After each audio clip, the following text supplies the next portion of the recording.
9:03 a.m. Brandon Creel fired me while I was holding a $4.2 billion contract. 9:12 a.m. Their $9.3 billion deal collapsed. By the end of that week, I'd signed an $11.8 billion contract with my own company. Let me tell you how that happened. My name is Russell Bennett. I'm 52 years old, and until that Tuesday morning, I was the Senior VP of Strategic Partnerships at AeroVista Systems. I'd given them 18 years of my life. The coffee on the conference table was still hot when it happened. I'd just poured it 2 minutes earlier. The $4.2 billion military logistics contract sat in front of me, nearly complete, 94% done. Every signature in place except ours. Just needed my final authorization token to make it official. I remember thinking this would be a good day.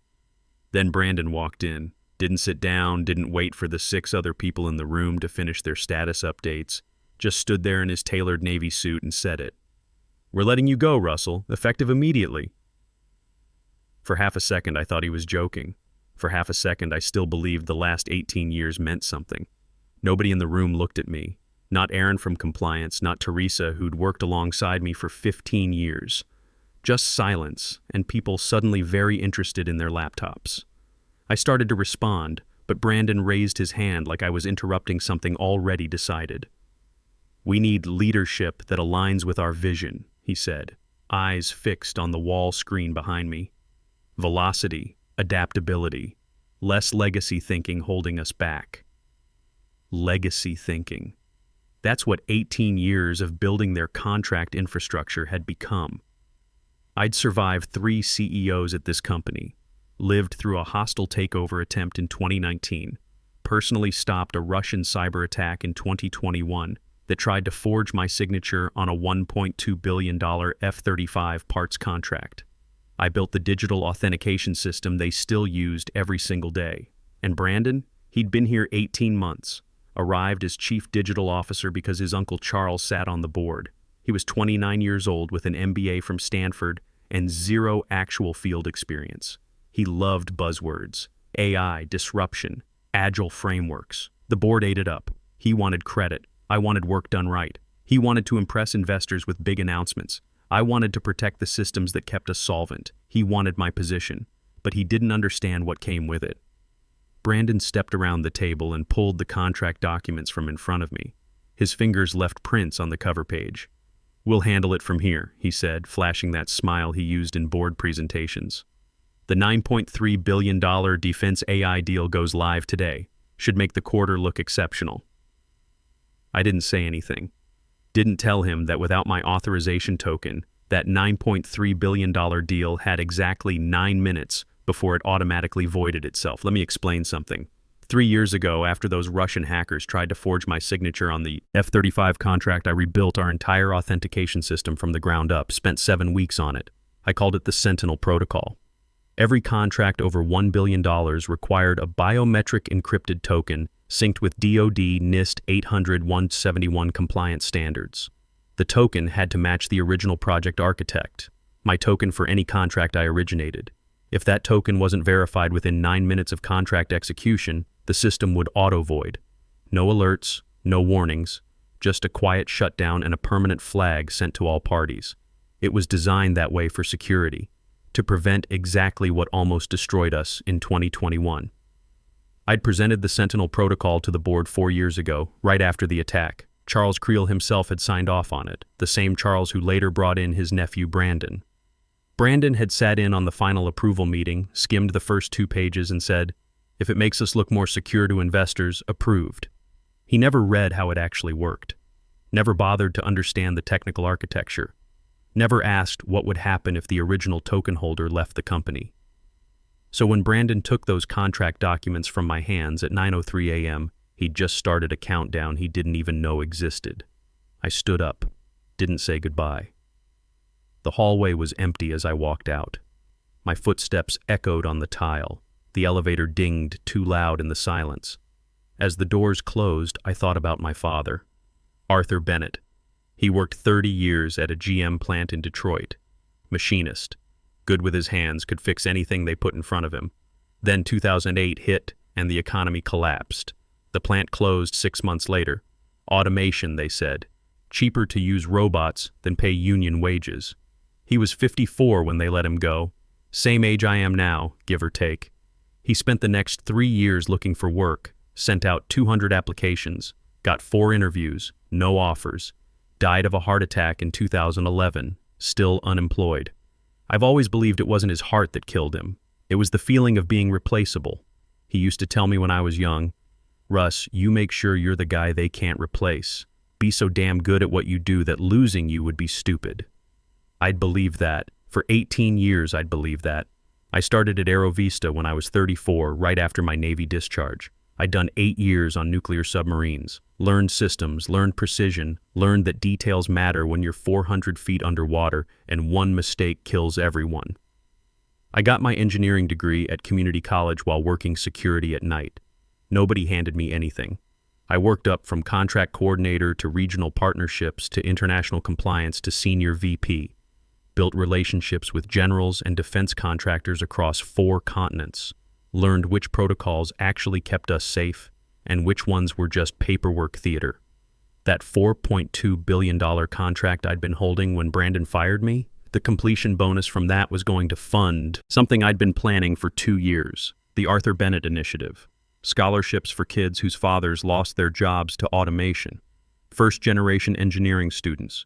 Trade schools. Technical programs. Real paths forward. I wanted my father's name to mean something. I wanted those kids to have what he never got. A second chance. Last year, Access Global tried to recruit me. Competitor firm, twice my salary, full autonomy, unlimited resources. I turned them down. Loyalty still means something, I told their recruiter. Turns out loyalty was a one-way protocol. They could terminate the handshake anytime they wanted. The elevator opened to the lobby. Security guard glanced up, saw my badge, nodded. I walked outside into the cool morning air. They thought I was finished. Obsolete. A relic from the fax machine era. What they didn't know was that I'd just walked out holding the only key that could save their $9.3 billion deal. And I had absolutely no intention of using it. I sat in my car in the parking lot across the street from Aero Vista's headquarters. Engine off. Hands on the steering wheel. 9:06 a.m. 3 minutes since they'd fired me. My phone was already lighting up. Missed calls, text messages. I ignored all of it. From the glove compartment, I pulled out a small encrypted flash drive. Matte black, fingerprint protected. I'd kept it there for situations exactly like this. I plugged it into my laptop and logged into the offline dashboard I'd built for the Sentinel protocol. There it was, displayed in clean white text on a black screen. Token mismatch detected. Protocol countdown active. Time remaining, 6 minutes. That's all the time Aero Vista had to figure out what was happening and stop it. Except they couldn't stop it, not without me. I could stop it, though. One call to Bridget, our head of legal, and she could flag the system, override the auto void temporarily, restore my access. I'd built that failsafe into the protocol for emergencies. My thumb hovered over her name and my contacts. Then my iPad buzzed on the passenger seat. New email. Subject line, transition strategy, internal eyes only. Sender, Brandon Creel. It was addressed to the executive team. And somehow, probably because of an old distribution list that nobody had bothered to update, it had been CC'd to me. I opened it. The email was mostly corporate speak, restructuring initiatives, optimization pathways, stakeholder alignment. My name wasn't mentioned once in the first 4 paragraphs. Then I got to the bottom. No concerns about the contract transition. The old man was just keeping the seat warm anyway. Time to actually innovate instead of hiding behind protocols that were really just job security theater. Morgan's generation built companies with fax machines. We're building with AI. I read it twice, just to make sure I wasn't misunderstanding. The old man, job security theater, Morgan's generation, 18 years, 3 CEOs, multiple international deployments. I'd built the authentication system that kept their contracts secure from foreign interference. I'd personally intercepted a Russian cyber attack that would have cost them everything. I'd trained half the engineers in that building.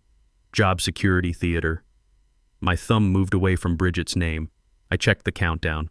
5:18 remaining. Let me tell you something about the Navy. When you're on a nuclear submarine, they teach you to plan for every failure mode. Every system has a backup. Every backup has a backup to the backup. You don't leave anything to chance because when you're 400 feet underwater, A single mistake kills 140 people. I'd applied that same philosophy to the Sentinel protocol. I didn't build it as a weapon. I built it as a safeguard. Because 3 years ago, someone had almost destroyed this company by forging a signature, and I'd made damn sure it would never happen again. The protocol was elegant in its simplicity. If the original architect's biometric token isn't verified within 9 minutes of contract execution, the system voids the contract automatically and flags it permanently across all international databases. No alerts, no warnings, just a quiet, irreversible shutdown.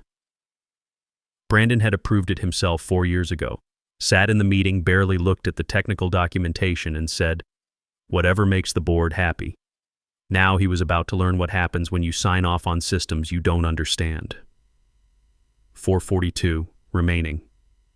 My phone rang. Unknown number. I let it go to voicemail. 30 seconds later, a text from Teresa. "Russell, they're looking for you. Something's wrong with the AI contract. Brandon is freaking out. System won't accept his authorization. Please call me." I didn't respond. Another text came through, this one from Owen Fletcher. Owen ran IT security, ex-Marine, served around the same time I was in the Navy. Different branch, but you recognize your own. 2 months ago, he'd been the one who caught Brandon trying to cover up a $740 million vendor delay by blaming my team. Owen had quietly sent me the server logs that proved Brandon had manually overridden our approval workflows. Owen's text was brief. System rejecting all signature authorizations. Brandon attempting manual override. Not working. Logs recording everything. You good? I typed back, "I'm fine. Let it run." 3 dots appeared. Then, "Copy that." 3:51 remaining. I could picture what was happening on the 22nd floor right now. Brandon standing at the head of the conference table, probably red-faced, yelling at AT to fix it. Someone from legal pulling up the contract metadata, trying to figure out why the authentication handshake wasn't completing. Eventually, someone would find the Sentinel protocol documentation buried in the security archives. Then they'd understand.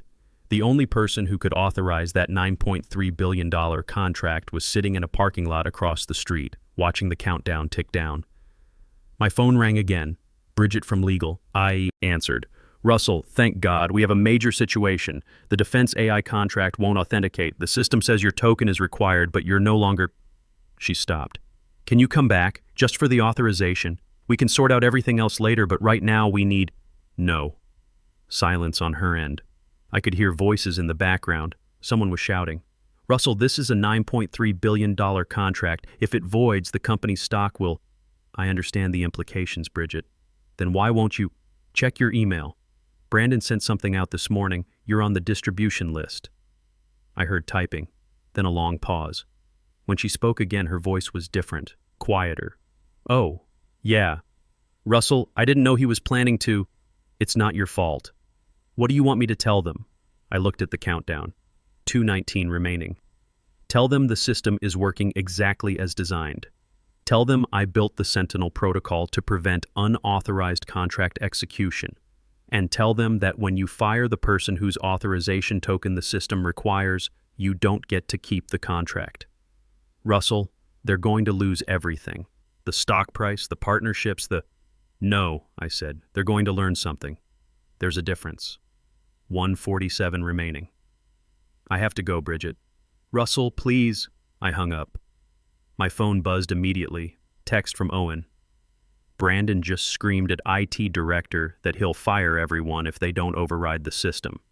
IT director told him that's not how cryptographic authentication works. Brandon threw a laptop." Then another text. "Security footage capturing everything.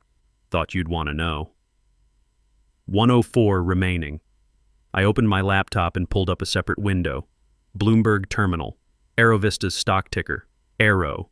Market hadn't opened yet, but pre-market trading was active. Current price, $87.40.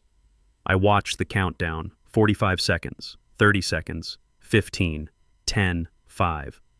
The screen flashed white, then displayed a single line of text. Contract invalidated, signature token mismatch, global execution revoked, permanent flag transmitted to all parties. 9:12 a.m., exactly 9 minutes after Brandon Creel fired me, their $9.3 billion contract disappeared. I closed the laptop and started the car. Time to see what happened next. I drove to a diner about 10 miles away, ordered coffee and sat by the window. My phone was going insane. 17 missed calls in 20 minutes. I turned off all notifications except texts from Owen. At 9:38 a.m., I got an email from an address I didn't recognize. European domain. Subject line, regarding recent developments. The sender was Matthias Kruger, Strategic Director at Euro Defense Systems, the international partner on the $9.3 billion AI contract that had just voided. I opened it. Mr. Bennett, we have been informed that AeroVista's authentication system has experienced a critical failure. Due to signature verification protocol violations, we are formally withdrawing from all negotiations with AeroVista systems effective immediately. However, we understand you are the architect of both the authentication protocol and the original project specifications. We would very much like to discuss an alternative arrangement. Direct engagement. Please call at your earliest convenience. There was a phone number. Swiss country code. I stared at it for a minute. Then I pulled up something I'd registered 6 months ago. A simple LLC filed in Delaware. Bennett Defense Solutions. I'd done it quietly, just as insurance. Not because I was planning to leave AeroVista, but because after 18 years in defense contracting, you learn to have contingencies. I'd secured the necessary development licenses, set up the corporate structure, filed for key DoD certifications, all of it sitting dormant, waiting. I called the number. Matthias answered on the second ring. Slight accent, Swiss-German maybe. Mr. Bennett, thank you for calling so promptly. You've been watching me. We've been watching your work, he corrected, for quite some time. We knew the authentication system at AeroVista was worth more than the company housing it. We were simply waiting to see if you would choose to act independently. And now? Now we would like to offer you a contract, direct engagement with Bennett Defense Solutions, the autonomous drone defense system we were developing with AeroVista. Full project authority, complete autonomy. Starting value $11.8 billion over 7 years. This includes the AI system integration, maintenance protocols, and most importantly, your Sentinel authentication architecture. You lead everything. All contracts route through your company. I didn't say anything right away. Through the diner window, I could see a delivery truck pulling into the AeroVista complex. The driver had no idea what was happening inside that building right now. Mr. Bennett? Send me the documentation, I'll review it. You'll have it within the hour. We've been preparing this for 4 months. I hung up and sat back. My coffee had gone cold. My phone buzzed. Owen. Russ, you need to see this. Emergency board meeting started at 9:45. Someone's recording it. Audio is leaking internally. He paused. It's bad. How bad? Brandon tried to blame it for system sabotage. Then they pulled up the server logs. All 47 of his manual override attempts, time-stamped, digitally signed with his executive credentials. After you were already terminated, Charles asked him to explain. He couldn't. I took a breath. And? Brandon's been suspended pending SEC investigation. Charles is trying to contain it, but the logs are already with legal. And someone leaked them to Bloomberg. Not you? Not me. But I'm not looking too hard for who did. I checked my laptop. Bloomberg Terminal. Market had opened at 9:30 a.m. Eastern. AeroVista's pre-market price, $87.40. Current price at 10:15 a.m., $74.20. Down $13.20. That's 15% in 45 minutes. Oh, and what's the internal mood? Panic. Half the executive team is in damage control meetings. Engineering is confused. Nobody knows what happened yet, but everyone knows it's catastrophic. Teresa's been asking about you. Tell her I'm okay. Will do. And Russ, that protocol you built. It did exactly what it was supposed to do. Saved us from something worse down the line. That was always the point. I hung up and watched the stock price. By 10:45 a.m., it hit $70.15, down 20%. By 11:30 a.m., it dropped to $68.15, down 22%. Trading got halted twice for volatility. At 480 million shares outstanding, that was roughly 9.2 billion in market cap evaporated in 2 hours. Almost exactly the value of the contract they'd just lost. My laptop pinged. Email from Matthias. The documentation from Eurodefense was already there. I read through it carefully. All 47 pages, every clause, every signature requirement, every technical specification, every liability protection. It was clean, professional, comprehensive, and it was mine. The contract included a $3.2 million signing bonus, payable upon execution. I sat there for a long time, thinking about my father, about the Arthur Bennett Initiative, about 25 kids who needed scholarships, about proving that experience isn't obsolete just because some kid with an MBA says it is. Then I did something I hadn't done in 18 years. I put myself first. At 2:47 p.m., my phone rang. Charles Creel, the CEO, Brandon's uncle. I answered. Russell, we need to talk. About what? About coming back. We clearly made a significant error this morning. Brandon acted without full board consultation. We'd like to reinstate you immediately. Full title restoration, enhanced compensation package, and we can discuss. No. Pause. Excuse me? I'm not coming back, Charles. Russell, be reasonable. We can work through this. The defense contract can be renegotiated if you'll just authorize. That contract is gone. Eurodefense withdrew at 9:40 this morning. It's over. Longer pause. I could hear him breathing. But if you would simply reauthorize your token, we could approach them again, explain that it was a personnel transition error. I'm not authorizing anything for AeroVista. I'm done with that company. Then what exactly are you planning to do? I'm going to build something better, something that doesn't confuse loyalty with stupidity. I hung up. Within 30 seconds, my phone rang again. I didn't recognize the number, but it had a 202 area code, Washington, D.C. I answered. Mr. Bennett, this is Colonel Thomas Ward. We worked together on the 2019 logistics framework. I just heard what happened at AeroVista. I remembered him. Air Force, retired now, but still consulting for DoD procurement. We'd spent 6 months building supply chain protocols together. Colonel Ward, it's been a while. Russ, I'm going to be direct. That kid Brandon called me this morning, tried to get me to authorize an emergency contract extension. Told me you'd left unexpectedly, and there was a technical transition issue. I told him I don't authorize anything without talking to the technical lead first. That's you. What did he say? He said you were no longer with the company, and he'd taken over your responsibilities. I told him that's interesting because last I checked, you were the only person in that organization who actually understood DoD compliance architecture. Then I hung up. Russ, what the hell is going on over there? I smiled for the first time that day. Nothing I need to worry about anymore, Colonel. Good, because I'm about to send you a consulting request. We need someone who actually knows what they're doing. Someone who won't burn down a $9 billion contract because they don't understand their own security protocols. I'd be happy to talk. Good man. I'll be in touch. After he hung up, I sat there in the diner booth, watching the afternoon light angle through the window. 18 years. That's what I'd given them. And in 9 minutes, I'd taken back what mattered. My name, my work, my future. I opened my laptop and began drafting an email to Matthias. Time to build something that would last. 3 days later, Matthias flew to D.C. We met at a steakhouse in Georgetown, the kind of place where defense contractors close deals over whiskey and handshakes. He was exactly what I expected. Mid-50s, gray at the temples, sharp eyes. He slid a leather portfolio across the table before we even ordered. We've been planning this for 4 months, Mr. Bennett, waiting for the right moment. Or more accurately, waiting for AeroVista to make a mistake large enough to justify our withdrawal. You knew they'd fire me. We knew Brandon Creel was incompetent and arrogant, dangerous combination. We simply waited to see how long it would take. He opened the portfolio. The $9.3 billion contract with AeroVista was exclusively the AI system licensing. What we're offering you is the complete package.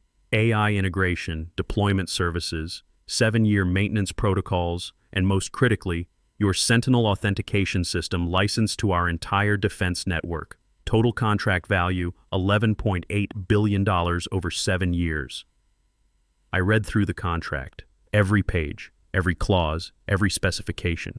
It was exactly what he'd described: clean, professional, fair. "There's a $3.2 million signing bonus," I said. "Correct. Payable within 48 hours of execution." I thought about my father, about the scholarship fund I'd been planning, about 25 kids who needed a chance.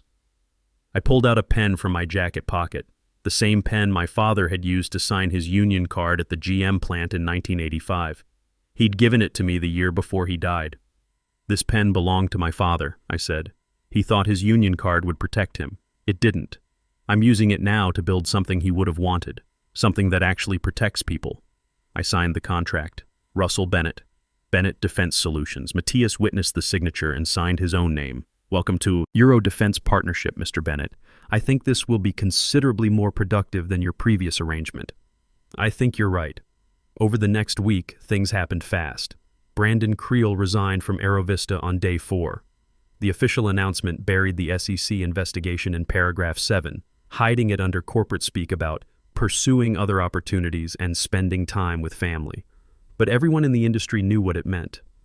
Owen sent me the internal memo. "Thought you'd want to see this. Half the engineering team is updating their resumes. 3 senior directors handed in notice yesterday. Buildings falling apart." AeroVista's stock never recovered. It stabilized around $64, down 27% from where it had been the morning they fired me. They'd lost $12.8 billion in market cap, more than the contract was even worth. Colonel Ward made good on his promise. Bennett Defense Solutions' second contract came through on day 9. DoD Logistics Modernization. $847 million over 3 years. He sent a note with it. "This is what working with professionals looks like." By the end of week 2, I had $12.6 billion in signed contracts, more than I'd closed in 5 years at AeroVista. The $3.2 million signing bonus from Eurodefense hit my account on day 11. I immediately transferred $1.5 million to a trust I'd established. The Arthur Bennett Initiative. It took 3 months to get everything structured properly.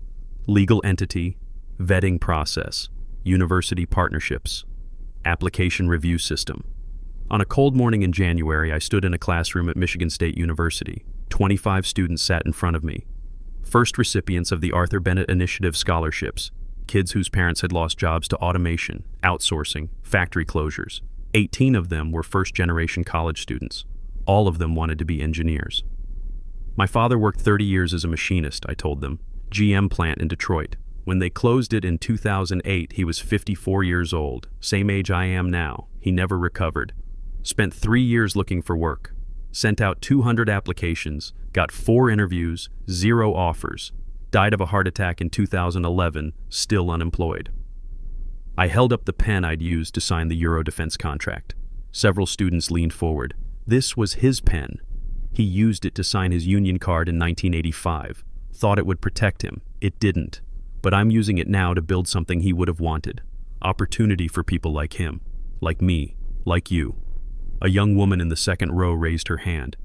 "Mr. Bennett, is it true you walked away from a huge company to start your own?" "I didn't walk away. They fired me. Best thing that ever happened." "Why?" "Because I spent 18 years building someone else's empire, watching people take credit for my work, watching loyalty get treated like a liability. Now I'm building my own empire. And part of that empire is making sure kids like you don't have to choose between loyalty and survival the way my father did." A young man in the back spoke up. "What happened to the company that fired you?" "They lost $9.3 billion in contracts. Stock dropped 27%. Half their senior leadership quit. They're still trying to recover." I paused. "But that's not why I'm here. I'm not here to talk about revenge. I'm here to talk about building something better." After the session ended, students lined up to shake my hand. Thank me. Tell me their father's stories, their mother's stories. I listened to every single one. I drove home that evening as the sun was setting, pulled into my driveway. My phone buzzed. Text from Owen. "AeroVista just lost the Boeing contract, $2.1 billion. They went with a different vendor. 3 guesses who?" I didn't smile, didn't gloat. Just typed back, "Not my problem anymore." Because it wasn't. I was 52 years old, Navy veteran, engineer, my father's son, and I'd finally learned the lesson he never got to teach me. Sometimes the only way to build something that lasts is to walk away from what's broken. Even if they call it quitting, even if they call it revenge, I call it knowing your worth. They thought 18 years made me obsolete. Turns out it made me irreplaceable. They just had to lose me to figure that out. Brandon wanted my job. He got it. Along with the $9.3 billion hole I left in the foundation, Charles wanted to save money by replacing experience with enthusiasm. He learned why experience costs what it does. The board wanted velocity and disruption. They got it, just not the kind they were hoping for. I wanted something simpler. I wanted to build systems that worked, train people who cared, create opportunities for kids who needed them, prove that loyalty should run both ways. And I wanted my father's name on something that mattered. Mission accomplished. Bennett Defense Solutions closed its first year with $18.4 billion in contracts. We hired 127 people. 34 of them came from Aero Vista. People who understood that good work matters more than good PowerPoints. The Arthur Bennett Initiative awarded scholarships to 89 students in year 1. We're projecting 150 for year 2. Last month I got a letter from one of the scholarship recipients. Her father had worked at the same GM plant as mine, got laid off the same year. She's studying aerospace engineering now, wants to design systems for deep space exploration. She thanked me for the scholarship, said it changed her life. I wrote her back, told her she earned it, told her to make her father proud, told her that's what I was trying to do too. Some people ask if I regret not saving Aerovista's contract that morning, if I feel bad about what happened. Here's what I tell them. I didn't destroy anything. I just stopped holding it up. For 18 years, I was the foundation they built on. When they decided the foundation was obsolete, the building fell. That's not revenge. That's physics. And sometimes the best thing you can do is let gravity do its work, then build something better on solid ground.